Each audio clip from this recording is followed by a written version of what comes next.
Damos inicio al segmento La historia del versículo. La semana pasada vimos el capítulo 3 de Efesios y podemos conocer el misterio de Dios, el plan de la gracia divina, el cual Dios reveló a Pablo para conversión de los gentiles y la oración, que hizo luego para el fortalecimiento espiritual de la iglesia en Éfeso. Acompáñanos hoy a Efesios capítulo 4. Efesios capítulo 4 consta de 32 versículos. El capítulo 4 describe tanto la unidad de los creyentes como la nueva esperanza que los cristianos tienen en Jesús.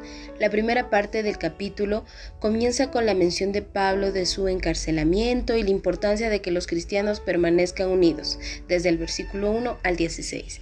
La segunda parte desarrolla el concepto de la nueva vida que los cristianos tienen una vez que aceptan a Jesús, y esto está desde el versículo 17 al versículo 32.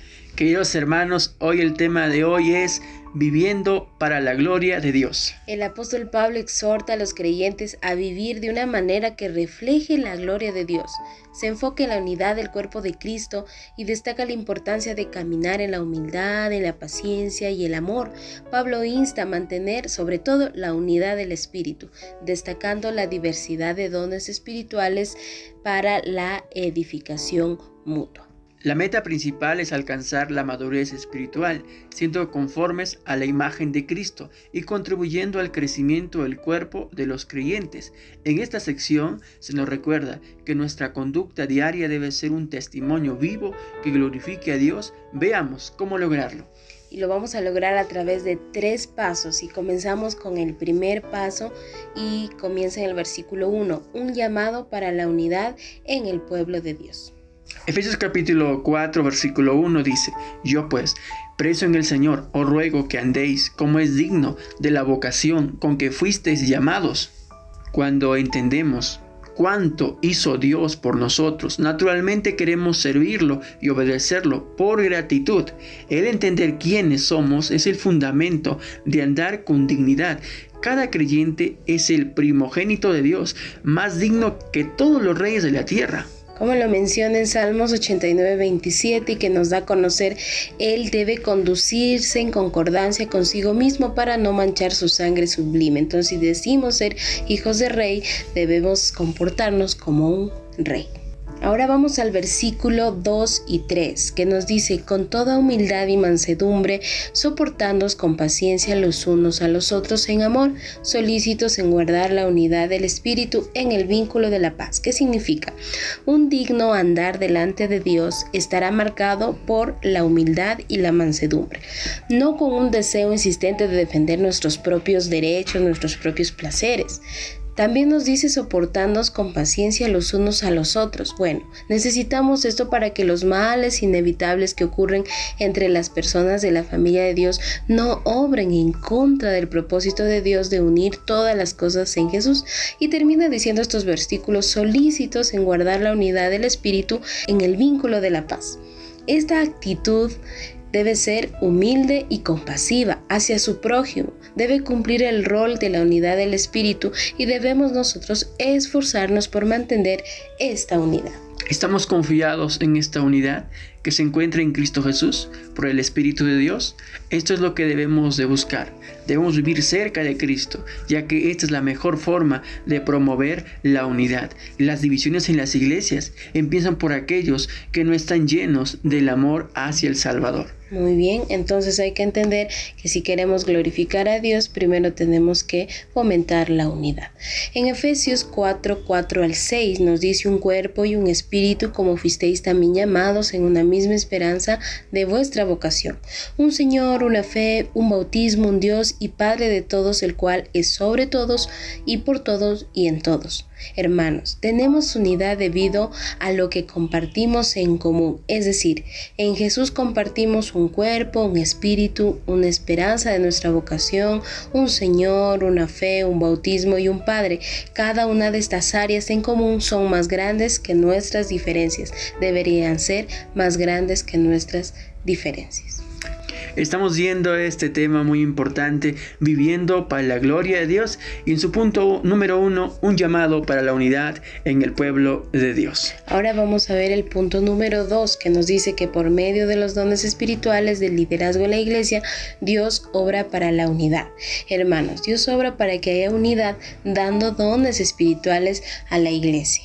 En Efesios capítulo 4 del 7 al 10 dice: pero cada uno de nosotros fue dada la gracia conforme a la medida del don de Cristo, por lo cual dice: subiendo a lo más alto, llevó cautiva la cautividad y dio dones a los hombres. Y eso de que subió, ¿qué es? Sino que también había descendido primero a las partes más bajas de la tierra.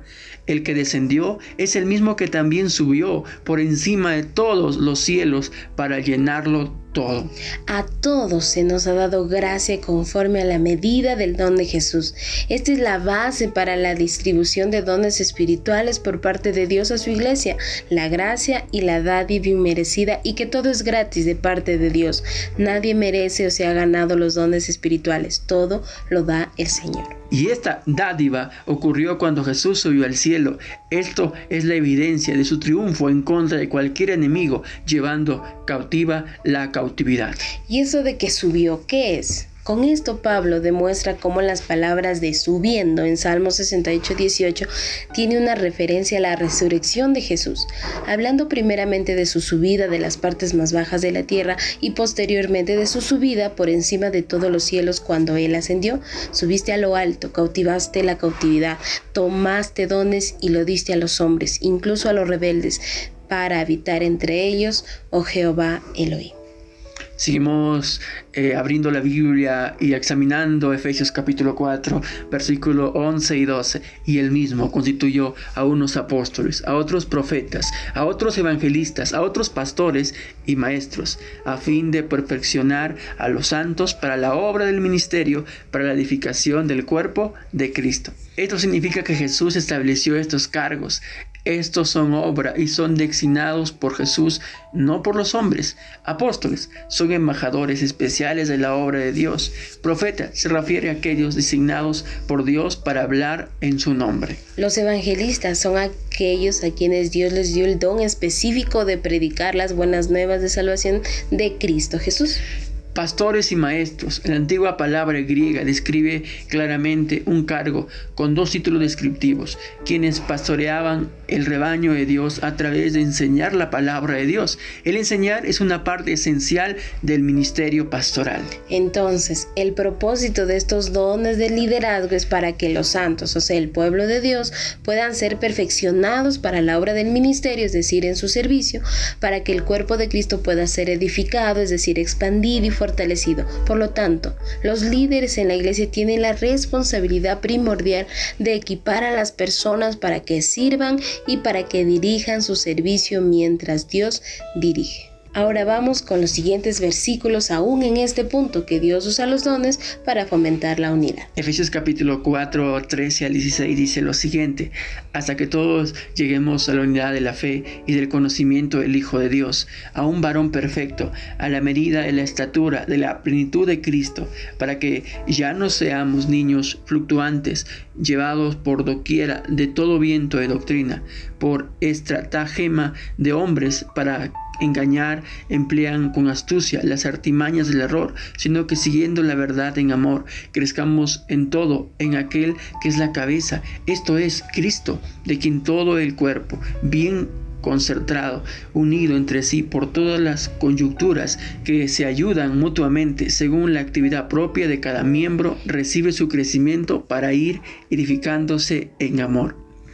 Esto nos quiere decir que hasta que todos lleguemos a la unidad de fe, esta es la primera meta de la obra de Dios a través de los cargos que Él da y del perfeccionamiento de los santos. Cuando los cargos dados por Dios funcionan correctamente y los santos son perfeccionados apropiadamente, entonces hay una mayor madurez e intimidad en nuestra experiencia con Dios. Entonces, al pasar los años, uno no solamente debe envejecer físicamente, sino envejecer con Jesús. Debemos madurar con Él y para que todos seamos como un solo cuerpo. aquellos que no maduran de esta manera son blancos de los engañadores, quienes son efectivos precisamente porque operan con artimañas y esperan para poder engañar a los inmaduros. Pero como líderes y santos debemos tratar a los engañadores con amor, pero eso sí, nunca cediendo la verdad. Hoy estamos viendo el tema en el capítulo 4, viviendo para la gloria de Dios. Pero para vivir para la gloria de Dios tenemos que aprender lo siguiente. Un llamado para la unidad en el pueblo de Dios. La unidad se consigue a través de los dones espirituales que Dios da como una herramienta para la iglesia. Y ahora sí vamos a ver el punto número 3. El punto número 3 nos habla despojándose del viejo hombre, vistiéndose del nuevo hombre. En los versículos 17 al 19 dice: esto pues digo y requiero en el Señor, que ya no andéis como los otros gentiles que andan en la vanidad de su mente, teniendo el entendimiento entenebrecido, ajenos de la vida de Dios por la ignorancia que en ellos hay, por la dureza de su corazón, los cuales después que perdieron toda sensibilidad, se entregaron a la lascivia para cometer con avidez toda clase de impureza. Debido a este alto llamado, debemos conducir nuestra vida de una manera diferente al mundo que nos rodea. El andar de los gentiles está caracterizado por la vanidad de su mente. Su forma de pensar es vanidosa porque tienen el entendimiento entenebrecido, porque son ajenos de la vida de Dios. No solamente se muestra en una necia negación de Dios, sino también en sus faltas morales, lascivia, impureza, avidez. Hermanos, como cristianos tenemos una manera apropiada y un lugar por el cual andamos. Es como si Jesús nos diera la vuelta y nos pusiera en la dirección correcta, y ahora debemos andar en esa dirección y progresar en esa dirección. Ahora vemos los versículos 20 al 24.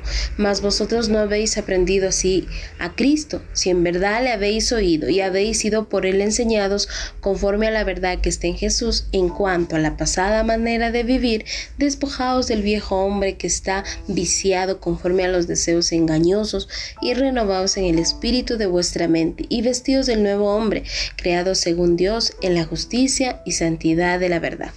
¿Qué significa despojados del viejo hombre? Bueno, es vestidos del nuevo hombre. La idea es la de vestirse a una manera diferente, a una manera distinta de vivir. Por ejemplo, pensemos en un prisionero que ha sido liberado de la prisión, pero que aún usa su ropa de prisionero y actúa como prisionero. Entonces, pero él ya es un hombre libre. Lo primero que nosotros le diríamos como un consejo sería: ponte ropas nuevas, ¿sí o no? Y al ponerte distintas maneras de vivir, empezará a cambiar tus actitudes. Nuestra vida cristiana debe ir más allá de nuestro conocimiento mental, debe afectar toda nuestra manera de pensar. Recuerden, el nuevo hombre es la nueva criatura, creados en nosotros durante la conversión. Es la persona creada de acuerdo a la imagen de Cristo Jesús. Amén. Entonces, vamos por los siguientes versículos. Efesios 4, 25 al 32. Por lo cual, desechando la mentira, hablad verdad cada uno con su prójimo, porque somos miembros los unos de los otros. Airaos, pero no pequéis. No se ponga el sol sobre vuestro enojo, ni deis lugar al diablo. El que hurtaba, no hurte más, sino trabaje, haciendo con sus manos lo que es bueno, para que tenga que compartir con el que padece necesidad. Ninguna palabra corrompida salga de vuestra boca, sino la que sea para la necesaria edificación, a fin de dar gracia a los oyentes, y no contristéis al Espíritu Santo, con lo cual fuisteis sellados por el día de la redención. Quítese de vosotros toda amargura, enojo, ira, gritería y maledicencia, y toda malicia. Antes sed benignos unos con otros, misericordiosos, perdonándoos unos con otros, como Dios también os perdonó a vosotros en Cristo. Un cuerpo puede funcionar apropiadamente si se dice a sí mismo la verdad. Es por eso, hermanos, que decir la verdad es tan importante, porque somos miembros los unos de los otros. Pero además de la verdad, el nuevo hombre sabe cómo manejar o cómo dejar ir su enojo, para que de esa manera no le dé la oportunidad al diablo. El trabajo del diablo es acusar y dividir la familia de Dios y sembrar discordia entre ellos. El nombre del diablo literalmente significa calumniador. Por eso, cuando nos sujetamos de nuestro enojo, creamos amargura, le damos lugar al calumniador. Por eso hay un consejo final en estos versículos: el que hurtaba no hurte más. El nuevo hombre ya no hurta, sino que trabaja con sus manos. Él hace esto no solamente para proveer para sus propias necesidades, sino también para compartir con aquellos que padecen necesidad. Este tipo de corazón trabajador es lo que Dios demanda de aquellos que antes tenían la costumbre de robar. La idea de Pablo es que debemos trabajar para que podamos dar, y el propósito del tener se convierte en el dar. Luego el versículo dice: ninguna palabra corrompida salga de vuestra boca. El nuevo hombre sabe cómo cuidar su lengua, no solamente obscenidades vulgares, sino palabras calumniadoras y de contienda, y hablando solamente la que sea buena para la necesaria edificación, deseando el dar gracia a los oyentes. En este versículo también nos dice: y no contristéis al Espíritu Santo. El nuevo hombre no hará contristar al Espíritu Santo, conociendo que Él es nuestro sello en el sentido de identificación y protección. Hay muchas maneras en las que contristamos al Espíritu Santo. Podemos quizás ser negligentes con respecto a la santidad, y así contristamos al Espíritu Santo. Pero la tristeza del Espíritu Santo no es de lástima. Él está entristecido con nosotros mayormente por nuestro bien, pues Él sabe la miseria que el pecado nos costará. Él se contrista sobre nosotros porque Él ve cuánto castigo tomamos y cuánta comunión perdemos. Además dice: quítese de vosotros toda amargura, enojo, ira, gritería, maledicencia y toda malicia. El nuevo hombre tiene control de sus emociones, la amargura, la ira, el enojo y muchas cosas más. Cuando tales cosas aparecen, Él es capaz de tratar con ellas de una manera que glorifique a Dios. El nuevo hombre busca mostrar la misma benignidad, misericordia y perdón con otros, los cuales Dios le muestra. Si tratamos a otros de la manera que Dios nos trata, cumplimos cada cosa que Pablo nos dijo que debemos hacer en este capítulo. Este capítulo nos da a conocer el tema de hoy: viviendo para la gloria de Dios. Pero si queremos vivir para la gloria de Dios, debemos seguir la secuencia de estos 3 pasos. Primero, hemos sido llamados para la unidad en el pueblo de Dios. Número 2 nos dice que por medio de los dones espirituales del liderazgo en la iglesia, Dios obra para la unidad. Y finalmente, si queremos dar gloria a nuestro Dios, debemos despojarse del viejo hombre y vestirnos del nuevo hombre. Entonces, llegamos a las siguientes conclusiones en esta tarde. Efesios 4 destaca la importancia de mantener la unidad en la fe, trabajando juntos para edificar el cuerpo de Cristo, donde la colaboración y la armonía entre los creyentes son fundamentales para vivir para la gloria de Dios. El capítulo 4 también hace hincapié en la necesidad de renovación y transformación personal. Vivir para la gloria de Dios implica dejar atrás viejas formas de vida, renovar la mente y adoptar un carácter que refleje la santidad divina. Esta renovación es esencial para vivir de acuerdo con la vocación recibida como seguidores de Cristo.